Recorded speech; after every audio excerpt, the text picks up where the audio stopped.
Portland Retro Gaming Expo 2023.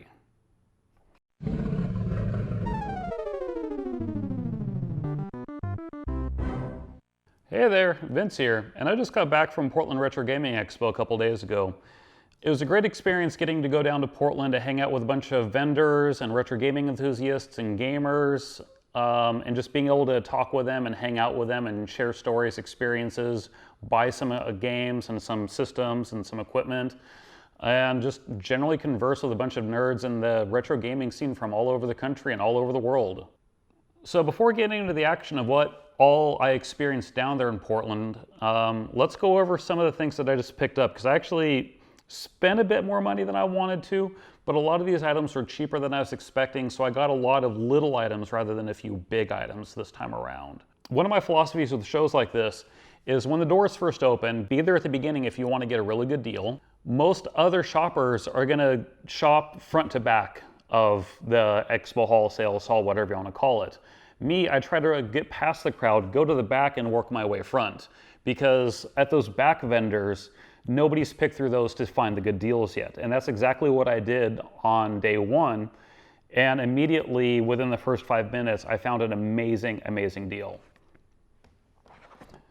So this honker right here is a Nintendo 64 carrying case. So if I open it up, there's a spot to put the console here and some games and accessories and whatnot. Picked this up for only 35 bucks.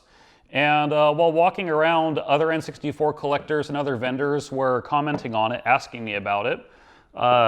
Some of them mentioned they would have had it at their shop for 150 or 200 bucks. So I'm like, yeah, it's a great deal picking that up right off the bat.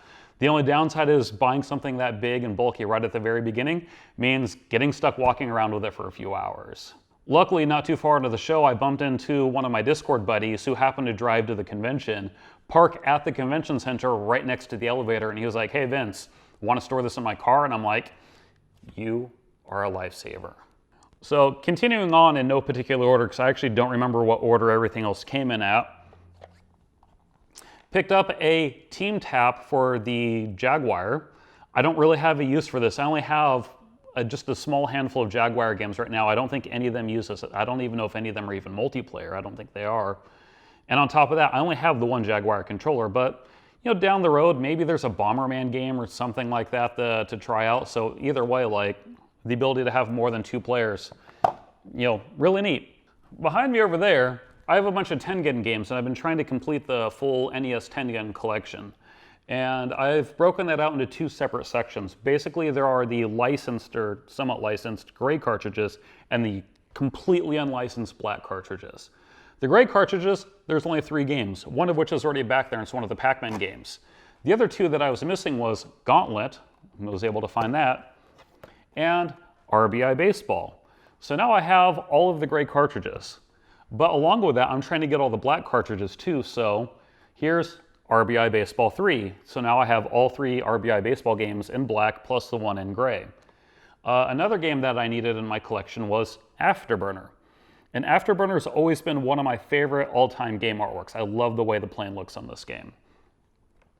But after picking up Afterburner, I found out that Mark, the artist for this and countless other games like Mega Man 2, Bad Dudes, and the Tengen Tetris, and a bunch of others, the artist was actually there at the show, and this might be his final show ever.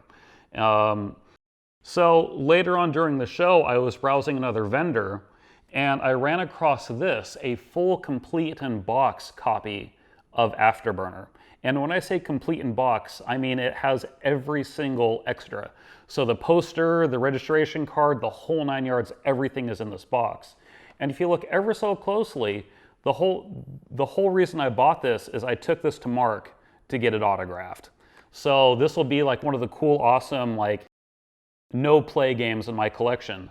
But one of the rules I have for my collection here, if I get a game that's sealed or off limits or whatever, I try to have a copy that's also available, so anybody who wants to try that cartridge, I'll have a second copy that's available to play. And thankfully enough, I actually picked up Afterburner right before that. So I have both a loose copy for anybody that wants to play on a real console, and then my display copy, which is going to be off limits.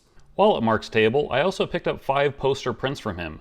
including Afterburner, Tetris, Mega Man 2, the corrected Mega Man 2 that was used at Portland Retro Gaming Expo in 2018, as well as Bad Dudes. And you can see just how big these prints are because I put a couple of games next to them here in this shot. Moving on, a couple games I've been looking for quite a long time now.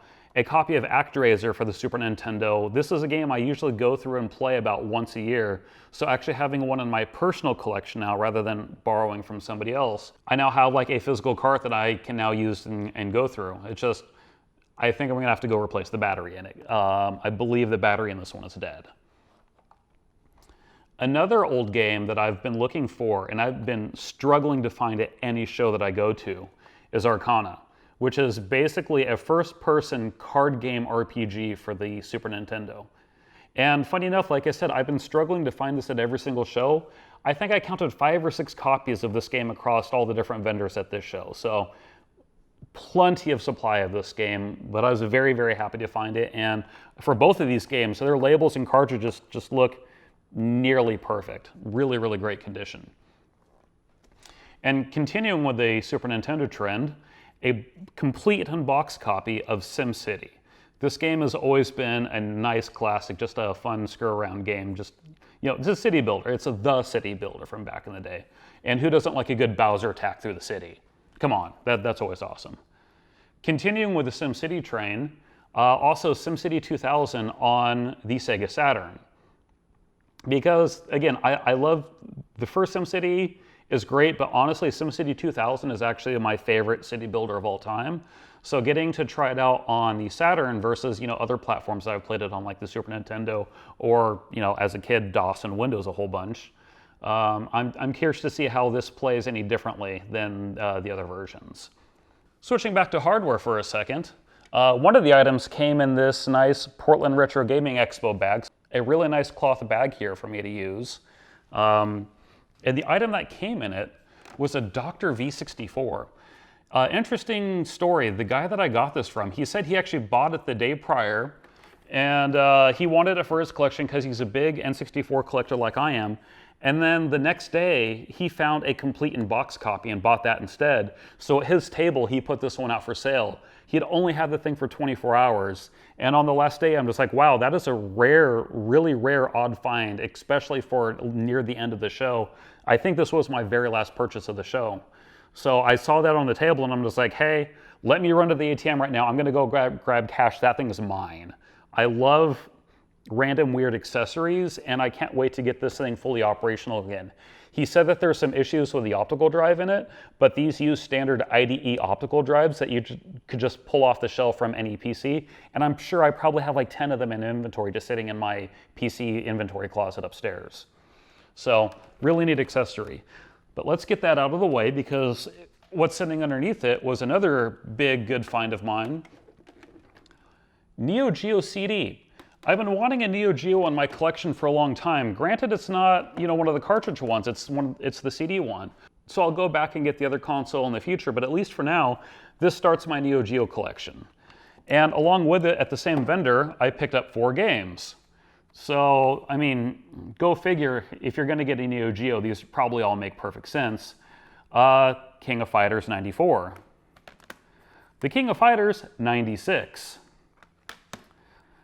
Fatal Fury 3. And Samurai Showdown. So, you know, all good 1v1 fighting games. Love them to death. Also while there, I managed to pick up a really, really good condition black GameCube. Now, if we look at it, there's no discolorization on the front. There's no discolorization at the top. This is the original unit that has the digital port. That's kind of a requirement of mine. Absolutely immaculate condition. And this is the Japanese model, not the US, but I'll probably put a switch in it where I can switch the region back and forth. Also, the seller was super nice. It was missing one of the covers on the bottom. And I mentioned it to him, and he just pulled it from another console he had laying around, which had a discolorized faceplate on it. But he's like, yeah, you're buying this here, have the cover, have a complete unit. Anyway, there's only really one other thing that I picked up while I was there. So let's go over the final item. I picked up Doom for the Game Boy Advance. Doom for the Super Nintendo. Doom for the Atari Jaguar. Doom for the Sony PlayStation. Doom for the Sega Saturn. Oh, and lastly, I went a little bit different this time. Doom 64, of course, for the Nintendo 64. Subscribe to the channel because I have an interesting project I'm working on with all of these Doom games, plus several more, because some of them I already owned, and there's a few more that I ordered after the show that are currently sitting in the mail, and I'm going to do a big Doom project here really soon. The keen-eyed among you may have noticed that I have a 3DS here sitting in front of me, and it's currently blinking at me because of a dead battery because I haven't charged it since the show, but besides the point, this is my 3DS that I've had since launch day. So no, it's not from the show. This is, you know, really, really old 3DS. It has the, you know, the ambassador pack and everything on it because it's a launch day version. So right before the show, I noticed a couple different YouTubers and people on Twitter, some different influencers, mentioned that they were going to bring their 3DSs and do Street Pass for one final rundown of, you know, the Me Plaza, Street Pass, all that fun stuff. So I'm like, hey, what the hell? Let's bring this out and do the same and see what happens. And so here's video footage of all the different people I Street Passed, and I apologize for how terrible the quality is. All of this was recorded on my cell phone, some of this while even in the car ride home. No, I wasn't driving. Starting off, would it really be a trip to Portland of all places if you didn't actually make a stop off at Voodoo Donuts? On Friday, after picking up our badges, the only thing that was available to do was to hit up the arcade and console area that they had set up, and lots and lots and lots of Tetris.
On Saturday and Sunday, it was all about shopping, trying to score those sweet, sweet deals on rare finds from the countless vendors on the show floor.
later on Saturday was the Art of Nintendo Power exhibit, followed by a panel featuring several of the people responsible for putting on the Nintendo Power magazine.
We put on exhibits in the museum next door. If you haven't seen the Art of Nintendo Power this year, please do so. I suspect most of you probably already have, because I was screaming my head off telling you to come to our panel.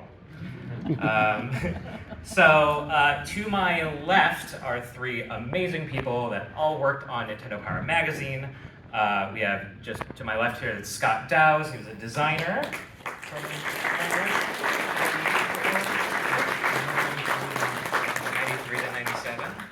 And then we have Gil Tilden, the editor-in-chief of the magazine.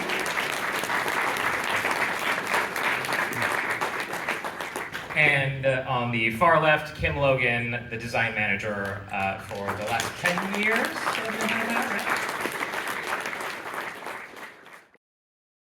There were some other really neat things at PRGE this year too, like the baby Jaguars. You could donate money to play with them, or even adopt them and take them home. Aww. They also had the world's largest video game controller on display. This was created by and for G4 TV, but apparently it was just abandoned, and now it needs like some good TLC and fixing up, and go ahead and donate and help get that going. The last remaining BlockBuster was also on display in full force. You could purchase VHS movies and old BlockBuster memorabilia, but sadly, no copies of Clay Fighter. So that's about all I have from Portland Retro Gaming Expo. If you can ever make it to the Pacific Northwest, I highly suggest you checking it out. One of the main game stores that puts on the show also puts on a swap meet or small convention in March, and also in Portland. That's over at the Doubletree, versus this being the big shows over at the Portland Convention Center. Either one of those shows completely packed with amazing old technology stuff, not just the old 8, 16, 32-bit consoles, and I guess Jaguar claims it's 64-bit, but that's a different story. There's also a little bit of old PC stuff. There's a lot of Atari at this show because it was the 30th anniversary of the Jaguar. So everything Atari was all over the place, not just the Jag. There was also a good amount of like old school Apple hardware, like Apple IIs and things of that nature, and just lots of other really cool stuff. And that's common at both shows. So if you're in the area, I highly recommend checking out both of these shows, and I hope to see you there.